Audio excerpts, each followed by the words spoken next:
Një nga emrat më të mëdhenj në historinë e futbollit botëror, por rikthehet surprizueshëm në fushën e lojës. Legjenda braziliane Ronaldinho ka njoftuar rikthimin e tij në futboll, pasi ju bashkua klubit italian të kategorisë së tretë, Ravenna FC. Lajmi u bë publik gjatë një aktiviteti të organizuar në Miami, ku ish ylli brazilian u shfaq së bashku me pronarin e klubit Ignacio Cipriani dhe prezantoi fanellën e re me emrin e tij. Ronaldinho, tashmë 46 vjeç, nuk ka luajtur futboll në nivel klubesh që prej vitit 2015. Megjithatë, ai tha se vendimi për të rikthyer erdhi si rezultat i miqësisë së gjatë me familjen Cipriani dhe dëshirës për të kontribuar në një projekt të ri sportiv. Ish fituesi i topit të artë u shpreh se shpreson që rikthimi i tij të shërbejë si frymëzim për të rinjt që ndjekin ëndrrën për të bërë futbollist profesionist.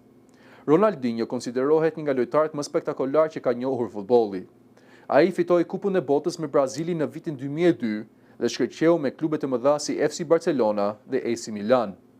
Gjatë karrierës së tij, ai u bë simbol i kreativitetit dhe spektaklit në fushë, duke fituar admirimin e miliona tifozëve në mbar botën.